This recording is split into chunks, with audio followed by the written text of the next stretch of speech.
സാധ്യതയുണ്ടോ? ഞാനാണോ? എനിക്ക് തോന്നുന്നില്ല ലാലേട്ടാ. ആണോ? അതെ. നിങ്ങളുടെ വിശ്വാസം നിങ്ങളെ രക്ഷിക്കട്ടെ. അതെ, എനിക്ക് ലാലേട്ടനെ വിശ്വാസമുണ്ട്. ഹലോ ഗായ്സ്, പുതിയൊരു വീഡിയോയിലേക്ക് എല്ലാവർക്കും സ്വാഗതം. ബിഗ് ബോസ് തുടങ്ങി ഇന്നത്തേക്ക് 7 ദിവസം തികയുന്ന എപ്പിസോഡാണ്. ഈ കഴിഞ്ഞ ദിവസം നമ്മൾ കണ്ടിട്ടുണ്ടായിരുന്നല്ലോ, ലാലേട്ടന്റെ 2 എപ്പിസോഡ് കണ്ടിട്ടുണ്ടായിരുന്നല്ലോ, സാറ്റർഡേ സൺഡേ ആയിട്ട്. ഞാൻ ശരിക്കും ബിഗ് ബോസ് കാണാൻ തുടങ്ങാൻ കാരണം എന്താണെന്ന് വെച്ചാൽ സീസൺ 6 തൊട്ട് ഞാൻ ബിഗ് ബോസ് കാണുന്നത്. എന്റെ ഒരു ഫ്രണ്ട് ഇതേപോലെ ബിഗ് ബോസിൽ കഴിഞ്ഞ സീസൺ 6 ഉണ്ടായിരുന്നു. അവൾ ഉള്ളത് കൊണ്ട് ഞാൻ ബിഗ് ബോസ് കണ്ടു തുടങ്ങിയതാ. അത് കണ്ടപ്പോൾ തൊട്ട് എന്റെ ഒരു ആഗ്രഹമായിരുന്നു ബിഗ് ബോസ് റിയാക്ഷൻ വീഡിയോ ചെയ്യണം എന്നുള്ളത്. സാഹചര്യങ്ങളുടെ സമ്മർദ്ദം മൂലം അന്ന് എനിക്ക് റിയാക്ഷൻ വീഡിയോ ചെയ്യാൻ പറ്റിയില്ല. Bigg Boss season 7 first reaction video ഇത്. അപ്പം ഇന്നലത്തെ എപ്പിസോഡ് കൂടെ സീസൺ 7 ബിഗ് ബോസ് കണ്ടസ്റ്റന്റുകളെല്ലാം തന്നെ 7 ദിവസം തികച്ചെന്ന് തന്നെ പറയാം. ഇനി അങ്ങോട്ടാണല്ലോ എല്ലാവരുടെയും ശരിയായ സ്വഭാവം നമുക്ക് മനസ്സിലാക്കാൻ പോകുന്നത്. ലാലേട്ടൻ വന്ന ഒരു കിടു എപ്പിസോഡായിരുന്നു നമ്മൾ ഈ സാറ്റർഡേ സൺഡേ കണ്ടത്. കിട്ടേണ്ടവർക്കൊക്കെ നല്ല പോലെ കിട്ടിയിട്ടുണ്ട്. അതിലൊരെണ്ണം നമ്മുടെ രേണു ചേച്ചിക്കുള്ള പണിയായിരുന്നു. ഞാൻ എന്റെ കഴിഞ്ഞ വീഡിയോയിലും ഇതിനെ പറ്റി പറഞ്ഞിരുന്നു. അതായത് വേറൊന്നല്ല, വോട്ട് ചോദിക്കല്. ഇനി എന്തൊക്കെ വീഡിയോ എടുത്തു വെച്ചിട്ടുണ്ടെന്ന് നമുക്ക് പറയാൻ പറ്റില്ലല്ലോ. ഇതിനെ പറ്റി ലാലേട്ടൻ പറയുന്നത് കേൾക്കാം.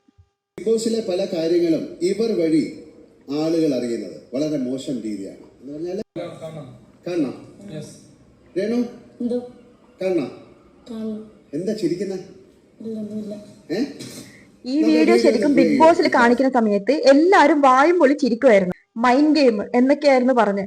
പുള്ളിക്കാരി പുറത്ത് നല്ല മൈൻഡ് ഗെയിം ആയിരുന്നു, പക്ഷെ അകത്തോട്ട് കയറിയപ്പോഴേക്കും മൈൻഡ് ഗെയിമും ഉണ്ടായിരുന്നില്ല, ഒന്നും ഉണ്ടായിരുന്നില്ല. റൗണ്ടിൽ വന്നു. അപ്പം എന്നെ സ്നേഹിക്കുന്ന, എൻ്റെ ഫാമിലിയെ സ്നേഹിക്കുന്ന, സുചേട്ടനെ സ്നേഹിക്കുന്ന ഓരോരുത്തരുടെയും വിലയേറിയ വോട്ടുണ്ടെങ്കിൽ മാത്രമേ എനിക്ക് ഈ ഗെയിമിൽ. ഈ വീഡിയോ കണ്ടോർന്ന് രേണു ചേച്ചിന്റെ മുഖം അങ്ങ് പോയി എന്ന് തന്നെ പറയാം. ചിരിക്കണോ കരയണോ ഒന്നും ചെയ്യാൻ പറ്റാത്തൊരവസ്ഥയായിരുന്നു പുള്ളിക്കാരിക്ക്. പെട്ടെന്ന് ദേഷ്യവും വരുന്നുണ്ട് മുഖത്ത്. നിങ്ങൾക്ക് നിങ്ങളുടെ ഇഷ്ടപ്രകാരമുള്ള പെർഫോമൻസ് ചെയ്യാൻ സാധിക്കത്തുള്ളൂ. സോ എല്ലാവരും സ്നേഹിക്കുന്ന എല്ലാവരുടെയും വോട്ട് പ്രതീക്ഷിക്കുന്നു. ഇതിനെപ്പറ്റി ലാലേട്ടൻ ചോദിക്കുവാണെങ്കിൽ പുള്ളിക്കാരി അവിടെ നിന്ന് പരുങ്ങുന്നുണ്ട്. ലാലേട്ടൻ ചോദിക്കുന്നുണ്ട്, ഇത് മാത്രമാണോ? ഇനി അടുത്ത ആഴ്ച വേറെ ഏതെങ്കിലും വീഡിയോ വരുന്നുണ്ടോ? ചാനലിൽ ഇട്ടതാ നേരത്തെ വരുന്നതിന്റെ അന്ന്. അടുത്ത ആഴ്ചത്തെ ഉണ്ടോ? അല്ല 2-3 ആഴ്ച കൊണ്ട് എന്റെ ഞാൻ ഇടാൻ വേണമെങ്കിൽ. അല്ല നേരത്തെ ഇത് മുൻകൂട്ടി കണ്ട് ഇതെങ്ങനെ ഇടും? ഞാൻ ഇനി കയ്യില് പിന്നെ വല്ല ഫോണുണ്ടോന്ന് അറിയാം. ഒറ്റയടിക്ക് ഇല്ലെന്നാണ് രേണു ചേച്ചി മറുപടി പറഞ്ഞിരിക്കുന്നത്. ഇല്ലല്ലോ, അടുത്ത ആഴ്ചത്തെ എടുത്തിട്ടില്ലേ? സത്യം പറ. ലാലേട്ടൻ ഇപ്പൊ വാണിംഗ് ചെയ്തതുകൊണ്ട് പ്രത്യേകിച്ച് ഇനി വേറെ പുതിയ വീഡിയോസ് ഒന്നും ഇറങ്ങാനുള്ള ചാൻസ് ഇല്ലെന്നാണ് തോന്നുന്നത്. ഇല്ലെങ്കിൽ നമുക്ക് കാണാമായിരുന്നു. ഇതുപോലെ വേറെ എത്ര വീഡിയോസ് വരുന്നു നമുക്ക്. ലാലേട്ടൻ വാണിംഗ് ചെയ്തിട്ടില്ലായിരുന്നെങ്കിൽ നമുക്ക് കാണാമായിരുന്നു. ഇത് കഴിഞ്ഞിട്ട് പുള്ളിക്കാരുടെ ഒരു മാപ്പ് പറച്ചിലും ഉണ്ട്. ഞാൻ പ്രേക്ഷകരോടും ബിഗ് ബോസിനോടും അറിഞ്ഞുകൊണ്ടാണെന്ന് അറിയാതെ തെറ്റ് ചെയ്തു, എന്നോട് ക്ഷമിക്കുക. വീഡിയോയില് പറഞ്ഞേക്കുന്നത് കസിനാണ് വീഡിയോ ഇട്ടത്. ഇപ്പം PR വർക്കൊക്കെ ചെയ്യുന്നവര് കസിനായിരിക്കും. ഇപ്പൊ കസിനായിട്ടാണ് കാണുന്നത്. കസിനാണ് വീഡിയോ ഇട്ടത്, കസിന്റെ നിർബന്ധ പ്രകാരമാണ് വീഡിയോ ഇട്ടത്. പുള്ളിക്കാരി മാപ്പൊക്കെ അപേക്ഷിച്ചിട്ടുണ്ട്. അതൊക്കെ ശരി, ഓക്കെ, പാവം, ഒരു തെറ്റ് എല്ലാവർക്കും പറ്റുമല്ലോ. ഇത് ഒരു തെറ്റാണോ? എത്ര തെറ്റ് പറ്റി? ഇപ്പോഴും കഴിഞ്ഞ വീഡിയോയിൽ ഞാൻ പറഞ്ഞിരുന്നു, പുള്ളിക്കാരി നല്ലപോലെ കളിക്കുവാണെങ്കിൽ സപ്പോർട്ട് ചെയ്യാൻ ആൾക്കാരുണ്ടാവും. ഇത് പുള്ളിക്കാരി ഒരു ഭാഗത്ത് ഒതുങ്ങി നിന്നിട്ട് പുറത്തുനിന്ന് ഒരുപാട് പ്ലാൻ ചെയ്തിട്ടാ പോയേക്കുന്നത്. അതിന്റെ ഒരു എക്സാമ്പിൾ ആണല്ലോ ഇപ്പൊ ഇട്ടേക്കുന്ന ഈ വീഡിയോ. അത് കഴിഞ്ഞിട്ട് അത് പണി പാളിയെന്ന് മനസ്സിലായപ്പോഴേക്ക് നേരെ കസിന്റെ തലയിൽ, കസിനല്ല PR വർക്ക് ചെയ്ത ആളുടെ തലയിൽ അവര് പറഞ്ഞത് കൊണ്ടാണ് ഞാൻ ഈ വീഡിയോ ഇട്ടേക്കുന്നത്. ശരിയാവോണെന്ന് ചോദിച്ചപ്പോൾ അവൻ പറഞ്ഞതാണ്, എല്ലാവരും മിക്ക കണ്ടസ്റ്റൻസ് ചെയ്യുന്ന ചേച്ചി ഇത് ചെയ്യണം, നിർബന്ധം, അങ്ങനെ ഫ്ലൈറ്റ് വരെ മിസ്സാവണം. ലാലേട്ടൻ നല്ല പോലെ നിർത്തി റോസ്റ്റ് ചെയ്തിട്ടുണ്ട് പുള്ളിക്കാരിനെ. ലാലേട്ടന് ചിരിക്കണോ അല്ലെങ്കിൽ ദേഷ്യപ്പെടണോ എന്നുള്ള ഇതായിരുന്നു. അതിനിടയിൽ പറയുന്നുണ്ട്, നിങ്ങൾ ഇനി മൊബൈൽ എന്തെങ്കിലും വെച്ചിട്ടുണ്ടോ? മൊബൈൽ വെച്ചിട്ട് ഇനി പുറത്ത് എന്തെങ്കിലും വിവരം കൊടുക്കുന്നതാണോ? നിങ്ങൾ എന്തെങ്കിലും ഈ ബിഗ് ബോസ് വീട്ടിനുള്ളിലുള്ള എന്തെങ്കിലും കാര്യം നിങ്ങൾ പുറത്ത് പറയുന്നുണ്ടോ എന്ന് അറിയിക്കാൻ വേണ്ടിട്ട് കുറച്ച് പേരെ കൊണ്ട് അവിടെ സെർച്ച് ചെയ്യിപ്പിക്കുന്നുമുണ്ട്. ഇങ്ങനെയൊക്കെ വീഡിയോസ് വരുന്നത് കൊണ്ടാണല്ലോ നമുക്ക് ഇങ്ങനെ ഒരു സംശയം വരുന്നത്. ഇനിയിപ്പോ ഇവർ ഓൾറെഡി കോണ്ടാക്ട് വെക്കുന്നുണ്ടോ, ഇനി രേണു പറഞ്ഞിട്ടാണോ ഈ വീഡിയോ ഇട്ടതെന്നൊന്നും അറിയില്ലല്ലോ. അത് കൺഫേം ചെയ്യാൻ വേണ്ടി ലാലേട്ടൻ ഒരു 3 പേരെ കൊണ്ട് സെർച്ച് ചെയ്യിപ്പിച്ചിട്ട് അത് അവിടെ ക്ലിയർ ചെയ്യിപ്പിക്കുന്നുണ്ട്. അതായത് ബിഗ് ബോസ് ഹൗസിൽ 3 പേരെ വിട്ടിട്ട് ലാലേട്ടൻ അത് ക്ലിയർ ചെയ്യുന്നുണ്ട്. എന്ന് വെച്ചാൽ ഓൾറെഡി പുള്ളിക്കാരി പ്രീ പ്ലാൻഡ് ചെയ്തിട്ടാണ് ഈ ഒരു വീഡിയോ ഇട്ടേക്കുന്നത്. ഇതും ബിഗ് ബോസും തമ്മിൽ യാതൊരുവിധ ബന്ധവും ഇല്ല എന്നുള്ള കാര്യം അതോടുകൂടെ ആ ഒരു വീഡിയോയോടുകൂടെ നമുക്ക് മനസ്സിലാവുന്നുണ്ട്. അടുത്തത് നമ്മളെ നിക് നെയിം ഇടുന്നതായിരുന്നു. ഓൾറെഡി ഞാൻ പറഞ്ഞിരുന്നു, അക്ബർ നമ്മുടെ രേണു ചേച്ചിക്ക് മറ്റേ സെപ്റ്റിക് ടാങ്ക് എന്ന് പേരിട്ടത് എനിക്ക് അത്ര ഇഷ്ടപ്പെട്ടിട്ടുണ്ടായിരുന്നില്ല. കാരണം അത്രയൊന്നും വിളിക്കേണ്ട ആവശ്യമൊന്നും ഉണ്ടായിരുന്നില്ല. കളിയും ഗെയിമും ഒക്കെ ഓക്കെ എന്ന് വെച്ചിട്ട് ഇത് കുറച്ച് ഓവറായെന്ന് എനിക്കും തോന്നിയിട്ടുണ്ടായിരുന്നു. അത് ലാലേട്ടനും അതിനെ കുറിച്ച് പറയുന്നുണ്ട്. അക്ബറിന് നല്ല കണക്കിൽ ലാലേട്ടന്റെ കയ്യിൽ നിന്ന് കിട്ടുകയും ചെയ്തിട്ടുണ്ട്. ലാലേട്ടൻ കൊടുത്ത പണിഷ്മെന്റ് എന്താന്ന് വെച്ചാൽ അടുത്ത വീക്ക് ആകുമ്പോഴേക്ക് കേൾപ്പിക്കണം. അതായത് രേണുസുധീന്റെ വായെന്ന് നല്ല പേര് കേൾപ്പിക്കണം എന്ന്. അതൊക്കെ കണ്ടറിയാം. കാരണം പുള്ളിക്കാരി ചിലപ്പോൾ വിചാരിക്കും ഞാൻ നല്ല പേര് പറഞ്ഞില്ലെങ്കിൽ ഇനിയിപ്പോ അക്ബർ പുറത്തു പോവുകയാണെങ്കിൽ അത് നല്ല കാര്യമല്ലേ, ഒരു കണ്ടസ്റ്റന്റ് പോയില്ലേ നല്ല കാര്യമല്ലേ എന്ന് ചിന്തിക്കുമായിരിക്കും. അതൊന്നും എന്തായാലും നടക്കാൻ പോണില്ല. പിന്നെ എനിക്ക് പറയാനുള്ളതെന്ന് വെച്ചാൽ നമ്മുടെ അഭിലാഷും പിന്നെ അപ്പാനി ശരത്തും രണ്ടുപേരും ഭയങ്കര ഓവറായിട്ടാണ് അതിൽ ഇതാക്കുന്നത്. എന്തെങ്കിലും ഒരു കാരണം കിട്ടിക്കഴിഞ്ഞാൽ നേരെ അതിന്റെ വാലും പിടിച്ച് ഇങ്ങനെ നടന്നു പോവുക. അത് വേറൊന്നല്ല, എല്ലാവരും സ്ക്രീൻ സ്പേസ് മേക്ക് ചെയ്യുവാണ്. അതായത് ഇവർ ചിന്തിച്ച് വെച്ചേക്കുന്നത് എന്താന്ന് വെച്ചാൽ എവിടെയെങ്കിലും ഒരു അടി ഉണ്ടാകുമ്പോൾ അതിലങ്ങ് കയറി പിടിച്ച് അങ്ങ് അലറി വിളിച്ച്. കഴിഞ്ഞൊരു ഇതുണ്ടായിരുന്നു മറ്റേ രേണുസുധീനെ തന്നെ മറ്റേ തലവേദനയുടെ പ്രശ്നം ഉണ്ടാകുമ്പോഴേക്കും ഒരു കാരണം ഇല്ലാണ്ടാണ് അഭിലാഷ് പോയിട്ട് അവിടെ അങ്ങ് അലറി വിളിച്ച് പ്രശ്നം ഉണ്ടാക്കുന്നത്. അതേപോലെ തന്നെ ഇപ്പൊ ലാലേട്ടൻ വന്നൊരു സീസൺ ഉണ്ടായിരുന്നല്ലോ, അതേപോലെ ഇപ്പൊ ലാലേട്ടൻ വന്ന സീസണിൽ ഈ 2 ടൈമിലായിട്ട് അഭിലാഷും അപ്പാനിയും ഒരു കാര്യവും ഇല്ലാണ്ടാണ് അനീഷ് എല്ലാവരും വെറുപ്പിക്കുന്ന ഒരു ക്യാരക്ടർ തന്നെയാണ്. പക്ഷെ എന്നും പറഞ്ഞ് എന്തോരം അവിടെ കിടന്ന് അലറുന്നുണ്ടാവുന്ന ഒരു കാര്യമില്ല. അത് പറയുന്ന ഒരു ലോജിക്കും ഇല്ലാണ്ടാണ് അപ്പാനി ചെറുത്തും അഭിലാഷും കൂടെ അവിടെ കിടന്നിട്ട് എല്ലാവരും ഇങ്ങനെ വെറുപ്പിച്ചുകൊണ്ടിരിക്കുന്നത്. ഇവിടെ ശരിക്കും പറഞ്ഞാൽ ഇവർ ചിന്തിക്കുന്നത് എന്താ വെച്ചാൽ ഞാൻ എല്ലാവരുടെ മുമ്പിലും ആക്റ്റീവ് ആണെന്ന് കാണിക്കാൻ വേണ്ടിയിട്ട് സ്ക്രീൻ സ്പേസ് ഉണ്ടാക്കുക. അത് വഴക്കിടുന്ന സമയത്ത് ഇതേപോലെ ബഹളത്തിൽ ഭയങ്കരമായിട്ട് അടി ഉണ്ടാക്കി അലറി വിളിച്ചു കഴിയുമ്പോൾ സ്ക്രീൻ സ്പേസ് കിട്ടുമല്ലോ, അത് അവർ മേക്ക് ചെയ്തോണ്ടിരിക്കുക അവിടെ. പക്ഷെ സത്യം പറഞ്ഞാൽ ഇങ്ങനെയൊക്കെ കാണിക്കുമ്പോൾ എല്ലാവർക്കും വെറുപ്പാണ് തോന്നുന്നത്. എന്റെ ഒരു അഭിപ്രായത്തിൽ ഇങ്ങനെയൊക്കെ കാണിക്കുന്ന കാണുമ്പോൾ എനിക്ക് സത്യം പറഞ്ഞാൽ വെറുപ്പാ തോന്നുന്നത്. അതേപോലെ നമ്മുടെ ബിഗ് ബോസ് സീസൺ 7 ഇത്തവണ വന്ന എല്ലാ കണ്ടസ്റ്റന്റും, എല്ലാവരും നല്ല ഏകദേശം ഒരു 20 പേരില് 18 or 19 പേരും ചിന്തിക്കുന്ന എന്താന്ന് വെച്ചാൽ സ്ക്രീൻ സ്പേസ് ഉണ്ടാക്കണമെങ്കിൽ അടി ഉണ്ടാക്കണം. അതായത് നമുക്ക് ഇത് കിട്ടണമെങ്കിൽ അടി ഉണ്ടാക്കണം. നമ്മുടെ ഒരു ഇത് വരണമെങ്കിൽ അടി ഉണ്ടാക്കിയാൽ മാത്രമേ, അടിയും ബഹളവും അലർച്ചയും ഉണ്ടാക്കിയാൽ മാത്രമേ നമുക്ക് സ്ക്രീൻ സ്പേസ് കിട്ടുള്ളൂ എന്നുള്ള മൈൻഡ് സെറ്റ് തന്നെ എല്ലാവരും മിക്കവരും അവിടെ വന്നേക്കുന്നത്. കാരണം എവിടെങ്കിലും ഒരു ചെറുത് കിട്ടാനുണ്ടോ നോക്കി നടക്കുക എല്ലാവരും. ഇത്തവണത്തെ സീസണിൽ ഞാൻ ഇപ്പൊ ഏകദേശം 2 സീസൺ ആയിട്ട് ഞാൻ കാണുന്നുള്ളൂ. സീസൺ 6 ഞാൻ കണ്ടിട്ടുണ്ടായിരുന്നു, പിന്നെ സീസൺ 5 കുറച്ചൊക്കെ പോർഷനൊക്കെ ഞാൻ കണ്ടിട്ടുണ്ട്. മൊത്തമായിട്ട് ഡെയിലി കാണുന്ന പോലെ ലൈവ് അപ്ഡേറ്റ്സോ അങ്ങനത്തെ ഒന്നും കണ്ടിട്ടില്ല. പക്ഷെ എന്നാലും 5-6 എപ്പിസോഡ്സും കാര്യങ്ങളൊക്കെ കണ്ടിട്ടുണ്ടായിരുന്നു. അത് കഴിഞ്ഞ് മൊത്തമായിട്ട് ഞാൻ കണ്ടത് ഈ സീസൺ 6 ലൈവ് എപ്പിസോഡ്സും പിന്നെ സീസൺ 6 എല്ലാ എപ്പിസോഡും ഞാൻ കണ്ടിരുന്നു. അതിനുശേഷമാണ് ഞാനിപ്പോ സീസൺ 7 കണ്ടു തുടങ്ങിയത്. കാരണം ആ ഒരു സീസൺ 6 കൊണ്ട് തന്നെ ഞാൻ ബിഗ് ബോസിന്റെ വലിയ ഫാനായി.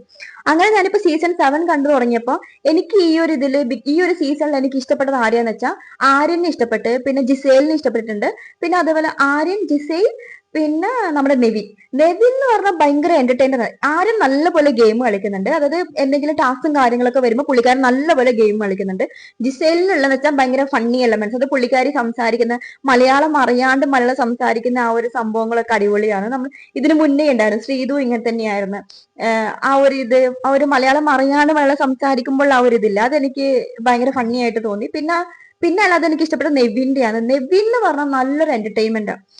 ആ ബിഗ് ബോസ് ഹൗസിൽ വന്നതിന് ശേഷം എനിക്ക് കുറച്ചും കൂടെ എന്റർടൈനർ ആയിട്ടും കുറച്ച് ഗെയിം കളിക്കുന്ന ആളായിട്ട് തോന്നി എനിക്ക് നെവിനെയായിരുന്നു.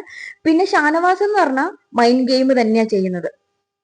അനീഷ് എന്ന് പറയുന്ന പുള്ളിക്കാരൻ ഇച്ചിരി വെറുപ്പിക്കുന്നുണ്ടെങ്കിലും ഇപ്പൊ കുറച്ചായിട്ട് പുള്ളിക്കാരൻ എവിടേക്കോ ഒരു ഇതുണ്ടോ, ഒരു സഹതാപം ഉണ്ട് എല്ലാവരോടും. പുള്ളിക്കാരന്റെ മൈൻഡ് സെറ്റ് എന്താന്ന് വെച്ച് കഴിഞ്ഞാൽ ആരോടും അധികം അടുപ്പം വേണ്ട, ഞാൻ ഒറ്റക്ക് കളിക്കാൻ വന്നതാ, ഞാൻ ഒറ്റക്ക് കളിച്ചാൽ മതി എന്നുള്ള ചിന്തയാ. പക്ഷെ അതിന്റെ കൂടെ ആ വെറുപ്പിക്കൽ വരുന്നത് കൊണ്ടാണ് ഒരു ചെറിയൊരു ഇത് വെച്ചാൽ എല്ലാവരും ആരെങ്കിലും എന്തെങ്കിലുമൊക്കെ പറയുമ്പോൾ മൈൻഡ് ചെയ്യാണ്ടുള്ള ആ ഒരു നടത്തം, അങ്ങോട്ടും ഇങ്ങോട്ടുള്ള നടത്തവും, പിന്നെ ആരോട് സംസാരിക്കാണ്ട് എന്താ പറയാ ഒരു ഭരണം എന്തോ ഒരു ഇത് കാണിക്കുന്നത് കൊണ്ട് എല്ലാവർക്കും ഒരു വെറുപ്പ് തോന്നി. അല്ലാണ്ട് വെച്ച് നോക്കിക്കഴിഞ്ഞാൽ മിക്കവരടുത്തും പുള്ളിക്കാരന് സ്നേഹമുണ്ട്. കാരണം ഇന്നത്തെ എപ്പിസോഡ് തന്നെ അനുമോൾ എന്തോ ഈ വെള്ളം എടുത്ത് കൊടുക്കുന്നതിന് അനുമോളുമായിട്ടാണ് പുള്ളിക്കാരൻ മിക്ക സ്ഥലത്തും അടി ഉണ്ടാക്കിയിരിക്കുന്നത്. പക്ഷെ വെള്ളം എടുത്ത് കൊടുക്കുന്നത് തന്നെ ഇത് പറയുന്നുണ്ട്, താങ്ക്സ് പറയുന്നുണ്ട്. പിന്നെ ആരെങ്കിലൊക്കെ എന്തെങ്കിലുമൊക്കെ ആവുമ്പോഴേക്കും എന്തെങ്കിലുമൊക്കെ പ്രശ്നം വരുമ്പോഴേക്ക് പുള്ളിക്കാരൻ പോയി ചോദിക്കുന്നുണ്ട് ആറി ഓക്കെ എന്നൊക്കെ പോയി ചോദിക്കുന്നുണ്ട്. സ്നേഹമൊക്കെ ഉണ്ട്, പക്ഷെ എവിടേക്കോ എന്തോ ഒരു പ്രശ്നം, അതായത് എവിടേക്കോ ഒരു വെറുപ്പിക്കലുണ്ട്, അത്ര തന്നെ. പിന്നെ അല്ലാതെ വെച്ചോക്കിയ നെവിൻ എനിക്ക് സത്യം പറഞ്ഞാൽ അതിൽ ഏറ്റവും കൂടുതൽ ഇഷ്ടപ്പെട്ടത് ഈ ഒരു 3 പേര്, അതായത് ആര്യന്, പിന്നെ ജിസേലിന്, പിന്നെ നെവിന്. എന്ത് തോന്നുന്നു, എവിക്ഷൻ പുറത്തു പോകണോ? വേണ്ട ലാലേട്ട, കാരണം ഞാൻ പുറത്തു പോയിട്ടുണ്ടെങ്കിൽ ശരിയാവത്തില്ല. ആർക്ക് ശരിയാവില്ല? ഇവരുടെ മാനസിക നില തെറ്റിപ്പോകും. പുറത്തു പോകാൻ സാധ്യതയുണ്ടോ? ഞാനാണോ? എനിക്ക് തോന്നുന്നില്ല. നെവിൻ ശരിക്കും പറഞ്ഞ ഒരു 100 ദിവസമെങ്കിലും അവിടെ ഉണ്ടാവേണ്ട കണ്ടസ്റ്റന്റ് ആണെന്ന് എനിക്ക് തോന്നുന്നത്. കാരണം പുള്ളിക്കാരൻ ഉണ്ടെങ്കിൽ നല്ല എന്റർടൈൻമെന്റ് ആയിരിക്കും. പിന്നെ എന്റർടൈൻമെന്റ് മാത്രമല്ല, പുള്ളി നല്ലൊരു ഗെയിമറും കൂടിയാ. പറയാൻ കാരണം എന്താന്ന് വെച്ചാല് ജിസേലിന്റെ ബാഡ്ജ് എടുക്കാൻ വേണ്ടിയിട്ട് പുള്ളിക്കാരൻ കാണിച്ച ആ ഒരു തന്ത്രം ഉണ്ടല്ലോ, ശരിക്കും പറഞ്ഞാൽ മോശമാണ് അത് ചെയ്തത്. പക്ഷെ അത് നല്ല ഭയങ്കര രസമായിട്ടാണ് പുള്ളിക്കാരൻ ചെയ്തേക്കുന്നത്, അത് നെവിൻ ചെയ്തേക്കുന്നത്. ഈ ബെഡ്ഷീറ്റ് ഒക്കെ മറച്ച് അതിനുള്ളിൽ പെട്ടി വെച്ച് പെട്ടി എടുത്ത് എന്നിട്ട് അത് നമ്മളെ ബാത്റൂമിന്റെ മറ്റേ ഫ്ലവർ വേസിന് അതിനുള്ളിൽ ഒളിപ്പിച്ച് വെച്ച് അതിനുശേഷം പിന്നെ ഡ്രസ്സ് കിട്ടാൻ വേണ്ടിയിട്ട് മറ്റേ സ്റ്റോർ റൂമിന്റെ മുമ്പിൽ വെയിറ്റ് ചെയ്തിരുന്നത്. ശരിക്കും പറഞ്ഞാൽ എല്ലാ രീതിയിലും പിന്നെ പുള്ളിക്കാരന്റെ ആ മുടി ഇങ്ങനെ ആക്കിയിട്ടുള്ള സ്റ്റൈലും കാര്യങ്ങളൊക്കെ കാണാൻ തന്നെ അടിപൊളിയായിരുന്നു.